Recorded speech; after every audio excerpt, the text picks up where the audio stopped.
ॐ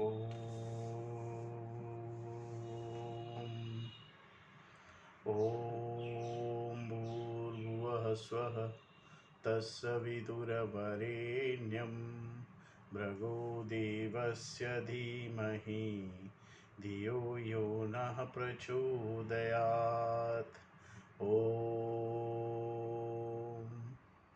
ॐ सहना भवतु सहनौ भुनक्तु सह वीर्यं करवावहै तेजस्विनावधीतमस्तु मा विद्विषावहै।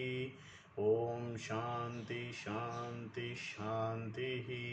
श्रुतिस्मृतिपुराणानाम् आलयं करुणालयं नमामि भगवत्पाद शङ्करं लोकशङ्करं शङ्करं शङ्कराचार्यं केशवं बादरायणं सूत्रभाष्यकृतौ वन्दे भगवन्तौ पुनः पुनः। ॐ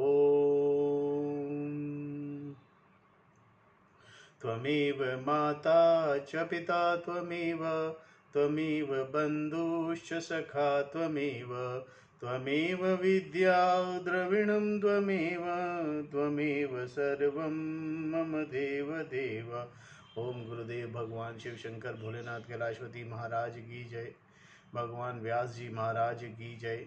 शंकराचार्य भगवान की जय। स्वामी चिन्मयानंद भगवान की जय। स्वामी दयानंद भगवान की जय। स्वामी प्रबुधानंद भगवान की जय।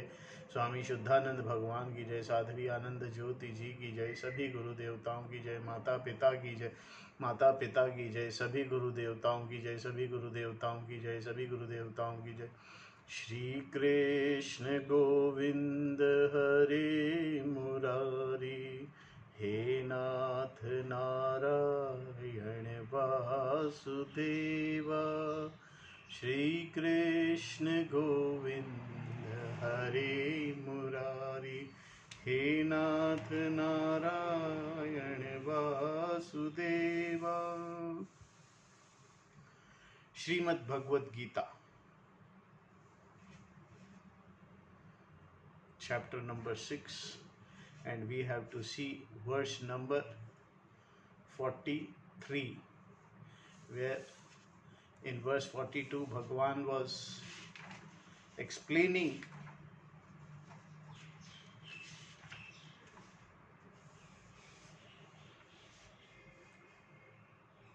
Arjuna's doubt, what will happen to the person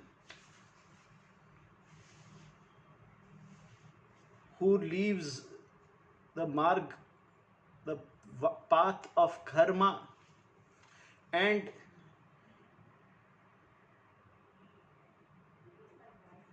start the path of yoga, starts studying Shastra, and before he attains moksha, he leaves the form. What happens to that person? Bhagavan says, अथवा योगिनामेव कुले भवति धिमत्मा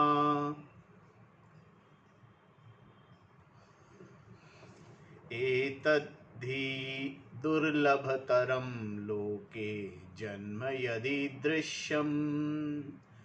Or he is indeed born into the family of wise yogis. A birth such as this is indeed very difficult to gain. Bhagavan says that having gained the worlds belonging to those who do good action, having lived for countless years, the one who did not succeed in yoga is born in the home of wealthy and cultured people who are committed to dharma. Or he is indeed born into the family of the wise yogis. A birth such as this is indeed very difficult to gain in this world. In the whole context, he has emphasized on gaining a family, gaining a birth in the family, which is also on the path of attaining moksha. If you are born to a rich family, but the family head is a don, the whole life becomes miserable. There is no way. You fall into other things and your study goes for the toss. And if the body is born, if you take the form, if the jiva takes, because of his good deeds and because of his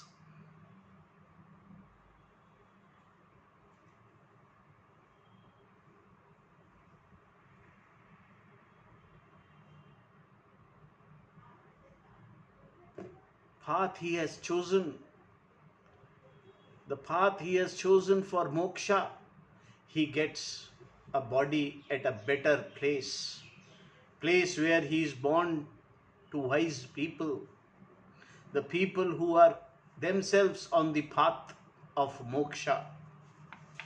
Bhagavan further says, Tatra tam buddhi sanyogam labhate pau Vedikam yatate cha tato bhuyo sansiddho kurunandanaha. Tatra, there, purva dehikam, which existed in his previous body, tama, that, buddhi samyogam, connection through the intellect, labhate, gains, kurunandana, O joy of the Kuru family, Arjuna, cha, and tata bhuyah, further than that gained previously, samsiddhau, for success in yoga, yatate, strives. There he gains a connection through the intellect with that which existed in this previous body and strives for further success in yoga that then gained previously. Arjuna, the joy of Kuru family. Tatra refers to either the two families referred to in the previous two verses, the cultured, dharmic family of a wealthy man committed to dharma, or the family of yogis. There the person picks up the thread of what existed in his previous life when he was a sannyasi. If a sannyasi falls before attaining knowledge, he is born into the family of wealthy people, wealthy man committed to dharma, or he is born into the family of yogis who are also on the path of moksha. Previously, the person enjoyed a particular body, and in that body he began a life of yoga, a pursuit of knowledge which he did not gain before. He passed away. Now in the present body his buddhi connects itself to what existed before. Tam buddhi samyogam labhate purva dehikam. What kind of connection is this? Is it something like spaceship docking? No, the connection with what existed before means that the person picks up the thread from where he left behind in the previous birth and continues to gain greater successes. Then what happens? The person again becomes a sannyasi, a yati, jigyasu. And because of the previous sanskara, makes an even greater effort to gain more than he gained before. Tatah bhuyah. Why? For success in yoga. Samsiddhau, to gain the knowledge that is moksha. Krishna uses Arjuna's words again here. Arjuna had asked, arapya yoga samsiddhim kam gatim Krishna gacchati. Krishna having not gained success in yoga, what end does person reach? Answering Arjuna's question,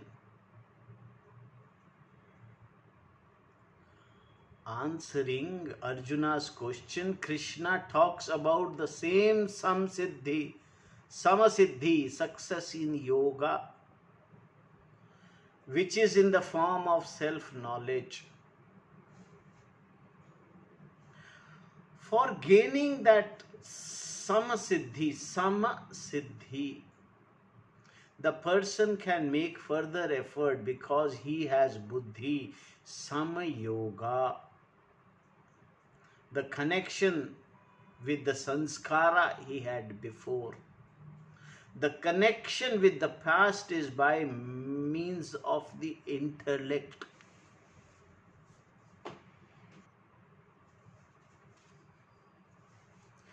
This is why wherever there is a man studying the Shastra, generally at least one of his children will show an interest at a very young age.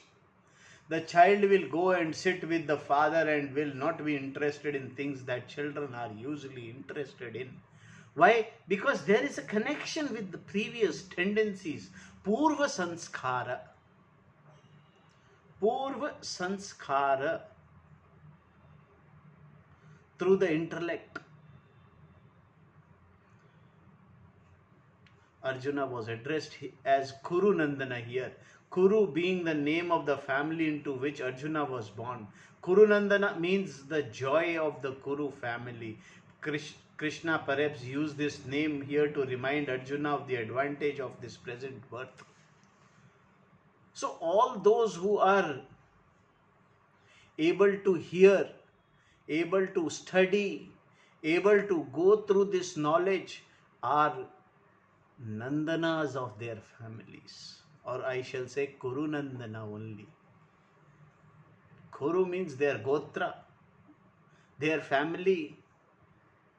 They are the Nandanas. They are the joy of the family. Because only such people create name for their family. Further, Bhagavan says,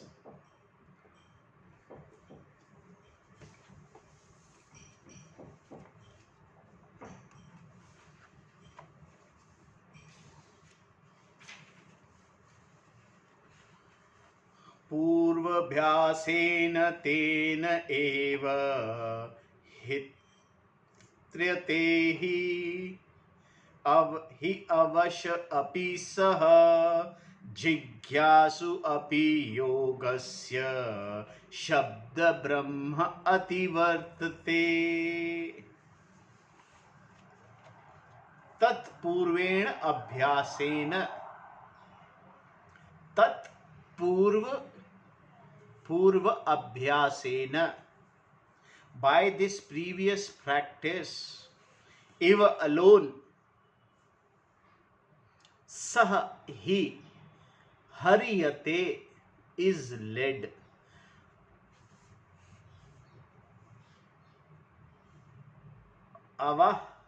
Avasaha he necessarily, api even, yogasya of yoga, jigyasu as one who is desirous of the knowledge, shabda brahma, the Vedas, ativratate goes beyond. By this previous practice alone, he is necessarily led to yoga. Even yoga means he starts studying. Even as the one who is desirous of knowledge of yoga, he goes beyond the Veda, the Karma Khanda of the Veda. Here Krishna intends to remove any doubt about whether the person would gain the knowledge once he began the pursuit. Just suppose he does not gain the knowledge, what will happen to him? is the question dealt with here. Suppose he gets caught up in Sesame Street. Sesame Street is a popular TV channel, TV serial in United States. As a child, and then later gets lost in 42nd Street of Manhattan, New York, famous nightclubs. Then what? After all, there is no end to the streets in life that one gets lost on. Suppose the person gets lost in his way, then how do yoga sanskaras stand a chance? How do the yoga sanskaras stand a chance? This hypothetical situation has no chance of occurring, Krishna says here. Even if the person is not interested in this yoga, even if he wants to avoid it, it will keep popping up for him because of his sanskara is there. No matter how hard he tries to avoid it, he will be taken away by it helplessly. Avasaha api hariyate. Why? Because of his previous practice itself. By the pursuit of yoga that he had undertaken before, tena purva abhyasena iva, he need not do anything now to become a seeker. The old pursuit is enough to carry him along. The word avasaha here implies that he has no control over the matter. He is absorbed by the yoga, taken by it, pulled into by the previous practice, even if he is not interested. Even if he is not interested, the previous abhyasa will keep popping up.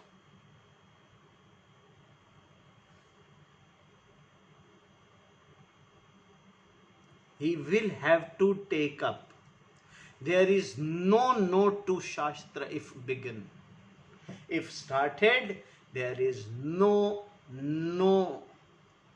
to it. However, if he is interested in it, in fact, if he is interested in nothing else, he wants to know what it is all about, even if he is not that interested, if he is only mildly curious, this yoga will keep popping into his head and he will want to know what self-knowledge is, what all the talk about enlightenment means, and so on. Krishna says here that even a simple curious desire is enough for him to be above the Veda, to transcend the Veda. That is the karma portion of the Veda. Shabda Brahma Ativritate. It will cause him to give up all the karmas again, because a sannyasi and continues again and become a sannyasi and continues his pursuit of knowledge. Nothing will interest him. Nothing will interest him except the subject matter known as Vedanta. Nothing else. No way. Nothing else will interest him. In other words, in no time this person will discover vairagya, dispassion, because it is natural to him. Once self-inquiry has begun, there is no going back. Once the self-inquiry has begun, there is no going back, and there is no possibility of going back. Krishna answers Arjuna's question by telling that once one has started inquiry into the self, there is no going back. Nor there is bad end of any kind. There was only a continuous pursuit until what is to be gained, self-knowledge, is gained. It is continuous pursuit, continuous process until what is to be gained, self-knowledge, is gained. Until then, the pursuit is never stopped, is never affected in any way. This was an assurance. Krishna's word are pramana here. Although there is some supporting logic, the word alone are the pramanas. there being no other way of proving them to be right or wrong. Bhagwan very clearly says, if the journey towards knowledge has started, there is no looking back. There is no going back. Journey will end in moksha. There is no other end to it. May continue into the lives. If journey started, it will have to end in moksha. The ultimate result of this pursuit. Verse number 45, Bhagwan further says,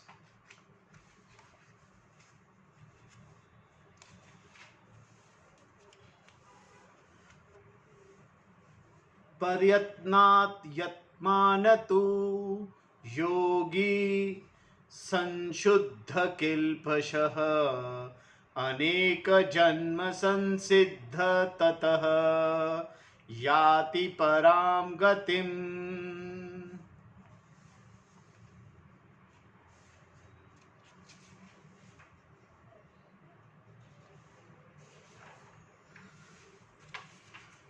Tu, whereas paryatanat, by means of the will, yatamana, one who makes an effort, yogi, the yogi, samshuddha kilbhisha, is cleansed of all impurities, aneka janma samsiddha, gathered in many births, tata, then param, ultimate, gatim, and yati, gains.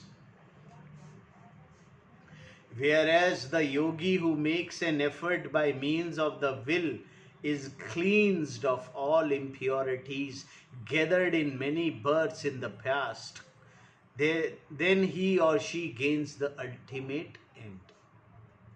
In this verse, Bhagwan picks up from where he left off.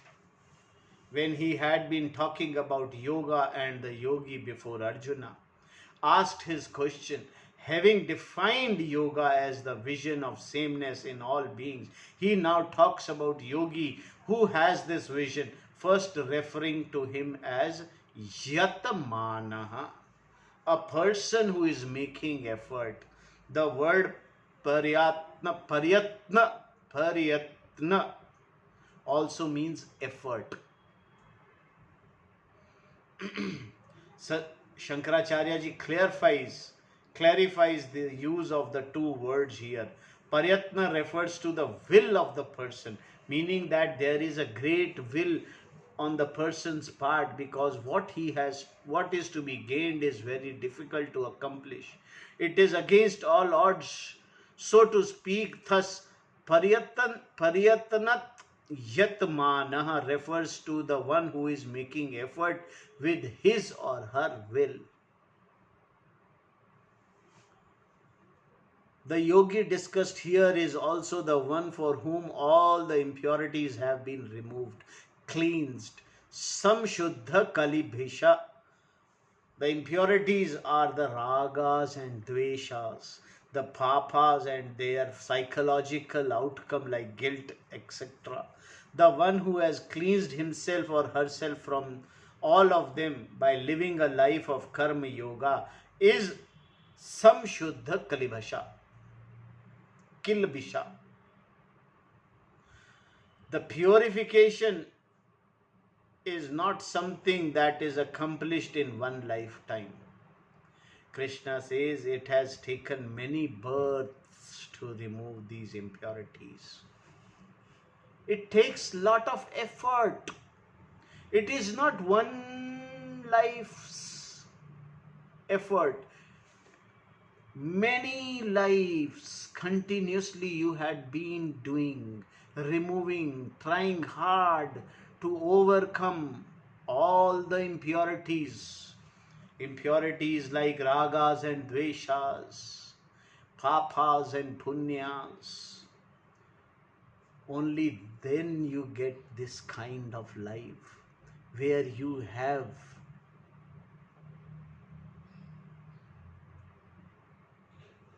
the possibility of gaining the knowledge further, taking your knowledge further towards moksha, or maybe you are born to attain moksha in this life. That is why you are born here in India or anywhere in the world and able to study Vedanta. The only way towards moksha is Vedanta. There is no other possible way of moksha. To be a seeker is no ordinary accomplishment. Even to have gained the upadhi, the body of a seeker, a mumukshu, to have the desire for moksha is itself not an ordinary accomplishment. It has taken many births to come to this pursuit. The many births, aneka janma, is only with the reference to the past, because now the person is studying the Gita. Therefore, the person being addressed here is called Aneka Janma Samsiddha, one who has taken many births to come to the point of wanting to inquire. He has become a true jigyasu. The desire for liberation itself is something born out of Aneka Janma. The proper antakarana, the mind, and the proper upadhi has to be gained for gaining this knowledge, all of which has now been accomplished by this person. After many births, in each janma, the person gathered a little bit of yoga sanskara, the sanskara that is conducive to the pursuit of the knowledge. So many janmas we all have been practicing. We have been a jigyasu. That is why we are able to even hold, even think little bit, even think. We have to see, we have to hear, we have to read the Shastra. Even thinking is no ordinary. And hearing one vakya and then memorizing, keep on thinking and thinking, keep on inquiring on that alone puts your jigyasa switch on. That jigyasa switch should remain on, and you have already on that switch. That is why you have got this form. That is why we all have got this beautiful form, where we can, this beautiful mind, where we can have the jigyasa on, continue the study. The desire for liberation itself is something born out of Aneka Janma. The proper antakaran, the mind, and the proper upadhi has to be gained for gaining this knowledge, all of which has now been accomplished by this person after many births. In each janma, the person gathered a little bit of yoga sanskara, the sanskara that is conducive to pursuit of the knowledge. Gathering adequate yoga sanskara over many births is like becoming a millionaire after you have gathered coupons for long period of time. Even at the cost of money, you gather the kind of sanskara which is entirely different type of wealth. The person under discussion here has amassed yoga sanskara. He went on gathering it and accumulating it like some great miser until finally the punya gathered makes him an aneka janma samsiddha. Therefore, tata, having prepared himself in this way, the person is qualified for the knowledge. He can also take samsiddha here to mean one who has clear knowledge, since the person is said to be samshuddha kilbisha,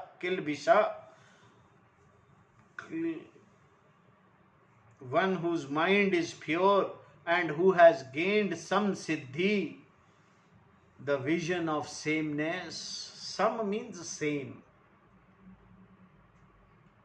The clear knowledge of the result of number of janma in which the yoga sanskara has gathered. Having this clear knowledge, then the person is called aneka janma samsiddha, an end that never ends.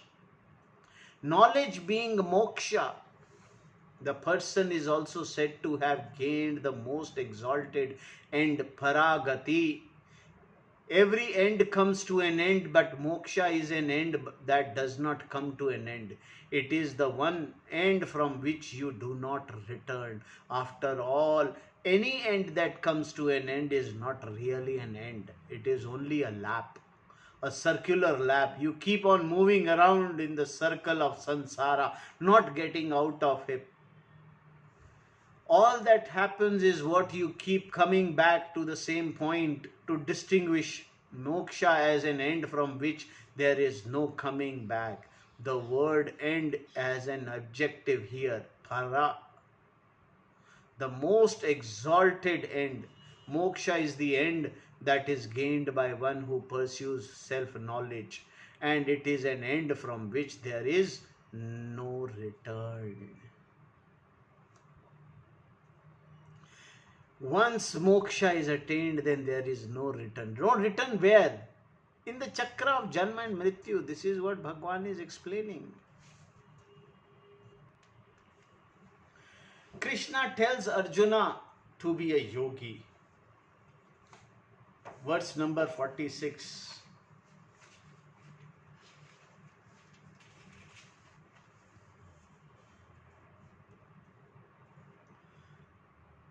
तपस्वी भयः अधिकः योगी ज्ञानी भयौ अपि मतो अधिकः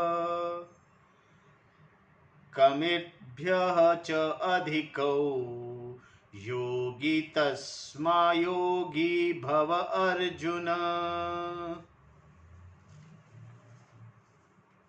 Yogi, a yogi. Tapasvi bhaya, to those who live a life of meditation. Adhikaha, superior. Jnani bhayaha, to the scholars api, even. Adhikaha, superior. Yogi, a yogi. Karmi bhaya cha, and to those who perform action. Karmi. Adhikaha, superior. Mataha, is considered. Tasmat, therefore, Arjuna, O Arjuna, yogi bhava, be a yogi.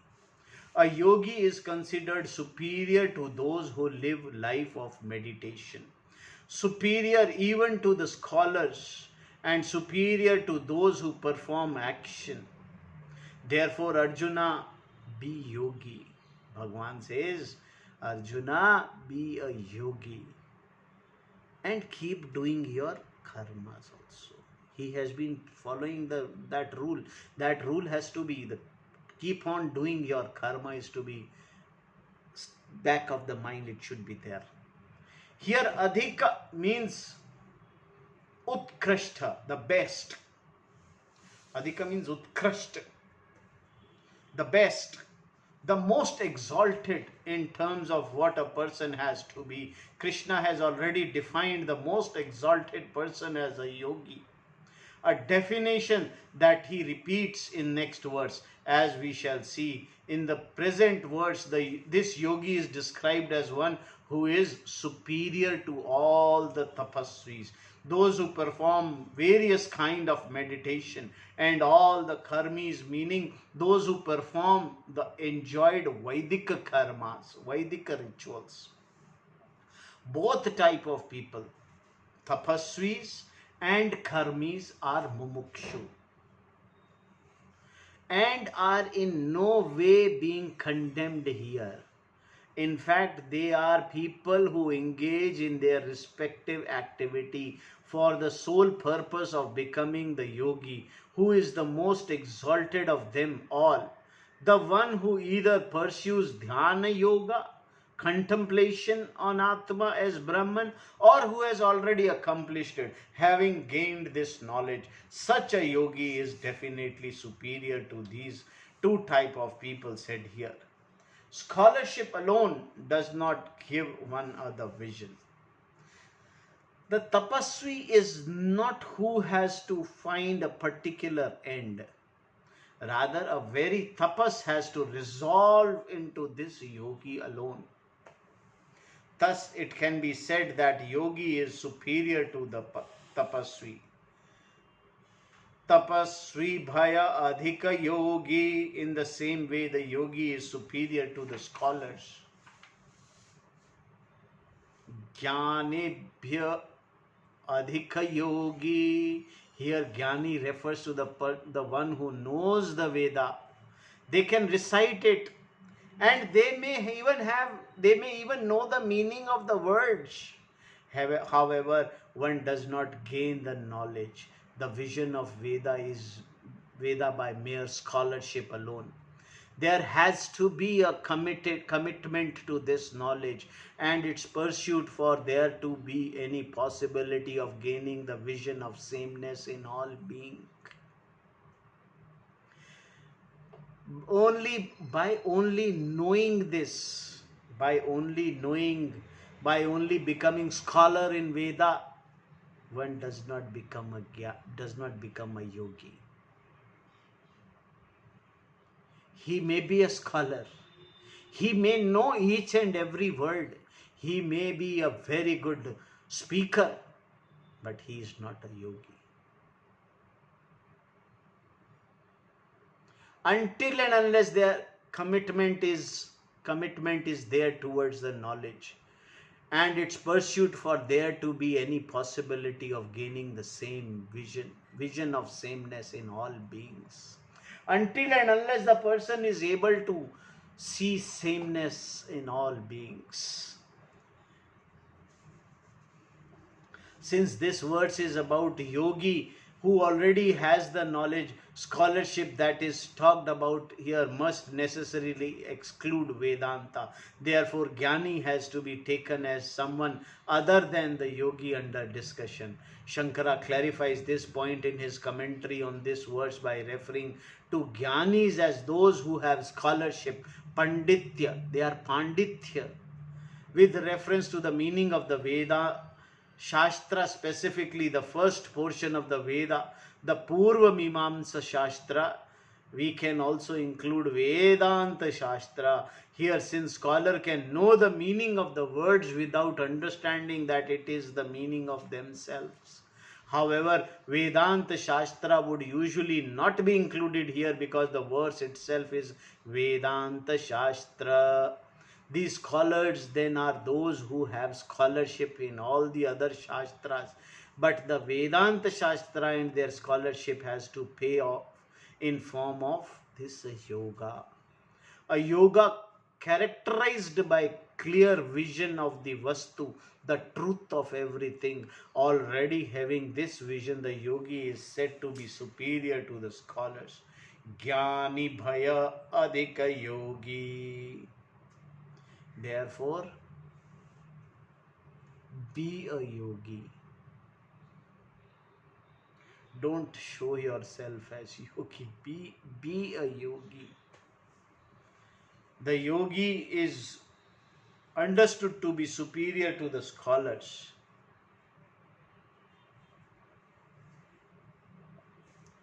The yogi who is understood to be superior to the scholars and to the tapasvis is also thought to be superior to those who perform rituals, the karmis. Karmibhya adhika yogi. So what does Krishna tell Arjuna to become? Tasmat yogi bhav Arjuna. Therefore, be a yogi, Arjuna. Having been given this advice, what was Arjuna to do?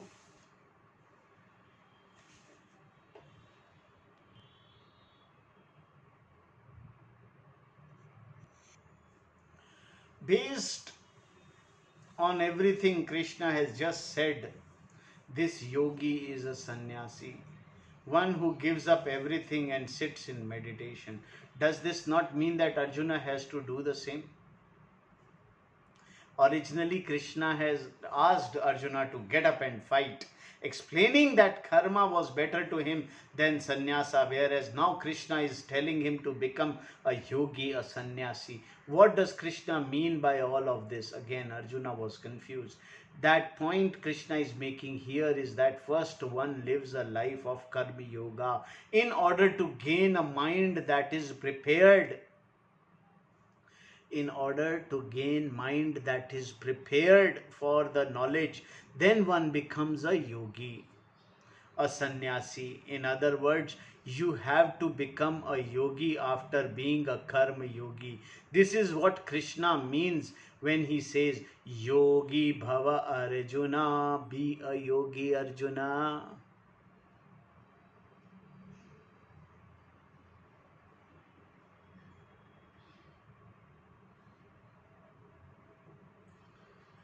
Yogi here means one who is firmly established in the clear vision, some yoga darshana nishtha, which means a sannyasi. Some yoga darshana nishtha. Become that sannyasi, Arjuna. Krishna is meaning, saying, you need not give up your karma or anything. Running away is not going to help you in any way. You must work towards becoming that yogi who has the clear vision. Therefore, become a yogi. Why does Krishna compare this yogi to other yogis here? Once the word yogi is mentioned, all kinds of ideas come to mind. Therefore, which should I become? Becomes the question, because everyone wants to become the best person, the most exalted person. Shrestha Purusha. Krishna compares the yogi with the tapasvi, the panditas, and the karmis. Having said that, the yogi is superior to all of them, he urged Arjuna to become the most exalted. Krishna defines yoga here in the 6th chapter of the Gita as dukkha samyoga viyoga, disassociation. Disassociation from the association with sorrows. Disassociating your association with the sorrows. The verse presently under study has to be understood in the context of this definition, in terms of everything Krishna has said previously. The sameness of the vision, seeing oneself in all being and all beings in oneself, is all part of what he has said. Verse number 47. This is the last verse of this chapter.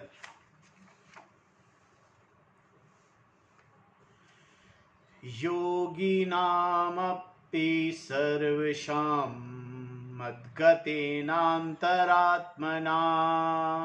श्रद्धावा भजते यो मां स मे युक्ततममतः युक्ततममतः.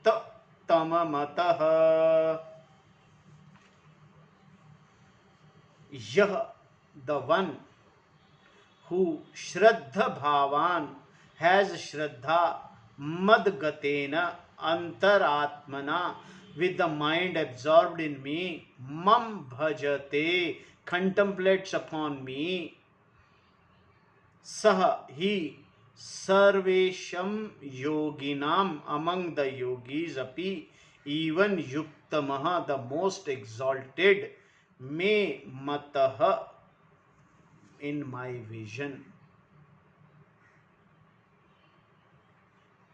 The one who has Shraddha, one who is a mind absorbed in me contemplates upon me. He is the most exalted among all yogis. This is my vision, Bhagavan says.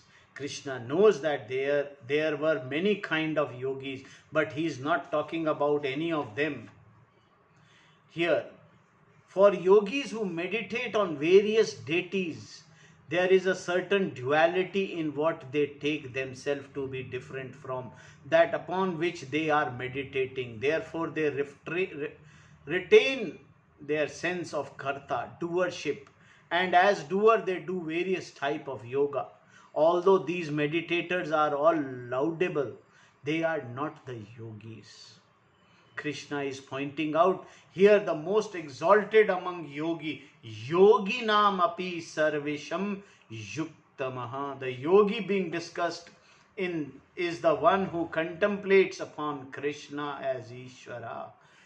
Yah mam bhajate bhajate, not on particular deity. Such a person meditates on one who is everything. He does not meditate on one deity, one who is everything, the one who is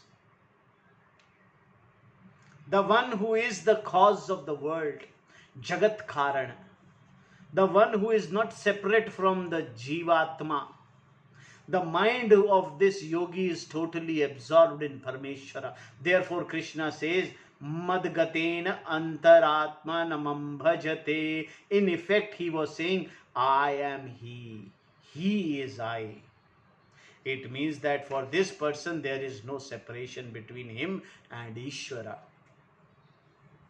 For this reason, then the person is considered to be the most exalted among yogis. There are no two yogis here. Here Krishna is not comparing the yogi with the yogi in the previous verse. He is simply describing that same yogi further. In this point, if this point is missed, as at sometimes is, certain problem in understanding can arise. The yogi under discussion is the one who has said to be superior to those who meditate, superior to the scholars who know Veda, and superior also to those who perform ritual. And why is this yogi superior? Because contemplating on Parameshwara, the Paratma alone, the mind of the person is completely resolved. Having gained this identity, the person is said to be accomplished in yoga. The previous verse actually completed this chapter on meditation. But Krishna wants to briefly restate exactly what yoga is. The identity between Parameshwara and the Jiva is yoga. Who gains this yoga? The one who has a Shraddha. Shraddhavan gains this yoga. Shraddha is the attitude born out of appreciation that Shastra is the means for gaining knowledge, that is moksha. Such a person gains this knowledge by meditating. By meditating on Parameshwara. Parameshwara, we had previously seen the object of meditation. Until the identity between Jiva and Parameshwara as revealed in Shastra is clear. Having gained this knowledge, the person is a yogi, the most exalted of human beings, there being no one superior to this yogi. This verse, the 6th chapter, comes to an end. Om Tat Sat Iti Srimad Bhagavad Gita Upanishtasu Brahma Vidyayam Yoga Shastre Shri Krishna Arjuna Samvade Dhyana Yoga Nama Shashto Adhyaya. O Brahman is the only reality. Thus ends the 6th chapter called Dhyana Yoga.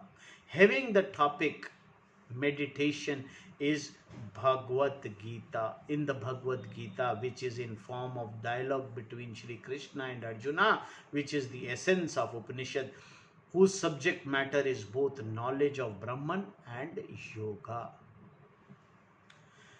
Subject matter of entire Gita is Brahman. There is no other subject. The subject matter is Brahman.